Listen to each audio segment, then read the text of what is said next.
Hi guys, it's Zach Phelps-Roper. In this video, I would like to speak some badass quotes from Dale Carnegie. This is the guy who wrote How to Win Friends and Influence People. Okay, so without further ado, here we go. About 15% of one's financial success is due to one's technical knowledge, and about 85% is due to skill in human engineering, to personality, and the ability to lead people. The person who has technical knowledge, plus the ability to express ideas, to assume leadership, and to arouse enthusiasm among people, that person is headed for higher earning power. We are not dealing with creatures of logic. We are dealing with creatures of emotion, creatures bristling with prejudices and motivated by pride and vanity. Any fool can criticize, condemn, and complain, and most fools do, but it takes character and self-control to be understanding and forgiving. A great man shows his greatness by the way he treats little men. Instead of condemning people, let's try to understand them. Let's try to figure out why they do what they do. That's a lot more profitable and intriguing than criticism, and it breeds sympathy, tolerance, and kindness. To know all is to forgive all. There is only one way under high heaven to get anybody to do anything, by making the other person want to do it. Remember, there is no other way. If some people are so hungry for a feeling of importance that they actually go insane to get it, imagine what miracle you and I can achieve by giving people honest appreciation this side of insanity. We nourish the bodies of our children and friends and employees, but how seldom do we nourish their self-esteem? We provide them with roast beef and potatoes to build energy, but we neglect to give them kind words of appreciation that would sing in their memories for years, like the music of the morning stars. I often went fishing up in Maine during the summer. Personally, I'm very fond of strawberries and cream, but I've found for some strange reason fish prefer worms. So when I went fishing, I didn't think about what I wanted, I thought about what they wanted. I didn't bait the hook with strawberries and cream, rather I dangled a worm or a grasshopper in front of the fish and said, "Wouldn't you like to have that?" Why talk about what we want? That's childish and absurd. Of course you're interested in what you want. You are eternally interested in it, but no one else is. The rest of us are just like you. We are interested in what we want. So the only way on earth to influence other people is to talk about what they want and show them how to get it. If there is any one secret of success, it lies in the ability to get the other person's point of view and see things from that person's angle as well as from your own. Arouse in the other person an eager want. He who can do this has the whole world with him. He who cannot walks a lonely way. Become genuinely interested in other people. Nobody needs a smile so much as those who have none left to give. Remember that a person's name is to that person the sweetest and most important sound in any language. I had listened intently. I had listened because I was genuinely interested, and he felt it. Naturally, that pleased him. That kind of listening is one of the highest compliments we can pay anyone. He hadn't wanted advice. He had wanted merely a friendly, sympathetic listener to whom he could unburden himself. That's what we all want when we are in trouble. That is frequently all the irritated customer wants, and the dissatisfied employee or the hurt friend. People who talk only of themselves think only of themselves, and those people who think only of themselves are hopelessly uneducated. They are not educated no matter how instructed they may be. So if you aspired to be a good conversationalist, be an attentive listener. To be interesting, be interested.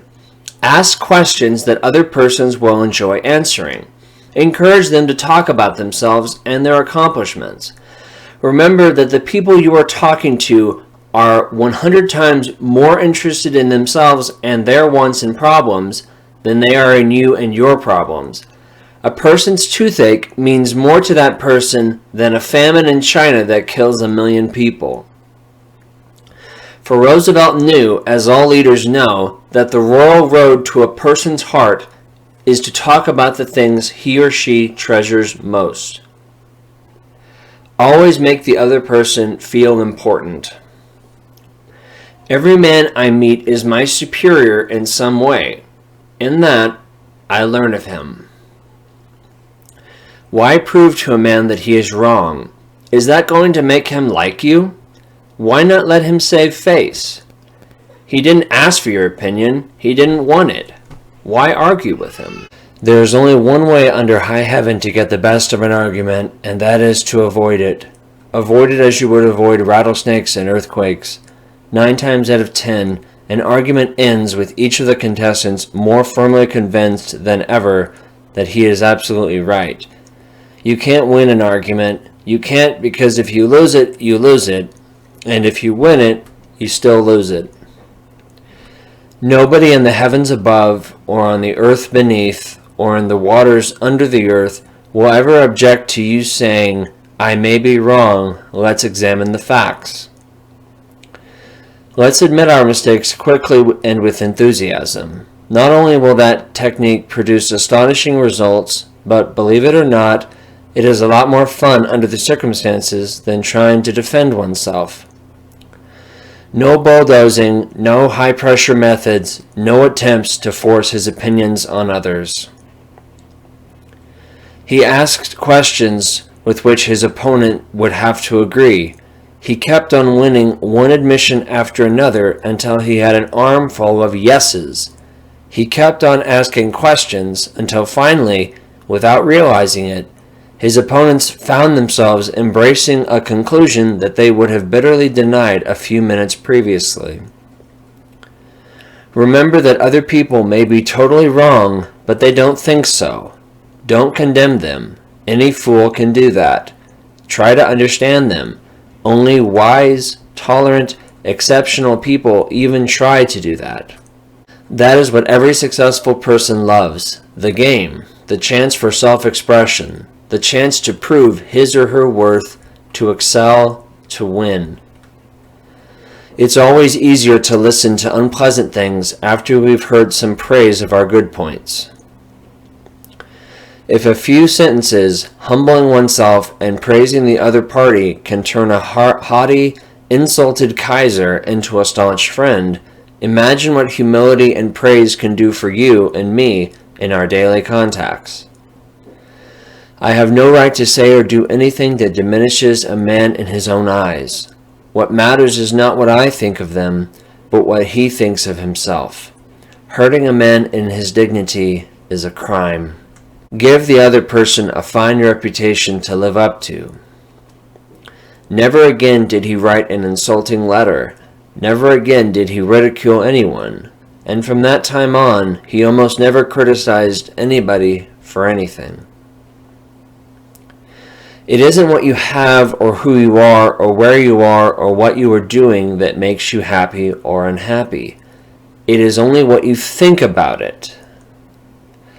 Develop success from failures. Discouragement and failure are 2 of the surest stepping stones to success. Don't be afraid of enemies who attack you. Be afraid of the friends who flatter you.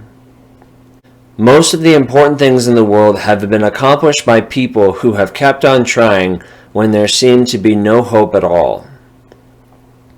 When we hate our enemies, we are giving them power over us. Power over our sleep, our appetites, our blood pressure, our health, and our happiness. Happiness doesn't depend on outward conditions. It depends on inner conditions. Remember, today is the tomorrow you worried about yesterday. If you are not in the process of becoming the person you want to be, you are automatically engaged in becoming the person you don't want to be. Even God doesn't propose to judge a man till his last days. so why should you and I? Knowledge isn't power unless it is applied. You can conquer almost any fear if you will only make up your mind to do so. For remember, fear doesn't exist anywhere except in the mind. Be more concerned with your character than with your reputation, for your character is what you are, while your reputation is merely what others think you are. Our fatigue is often not caused by work, but by worry, frustration, and resentment. Today is our most precious possession. It is our only sure possession. You can measure the size of a person by what makes him or her angry.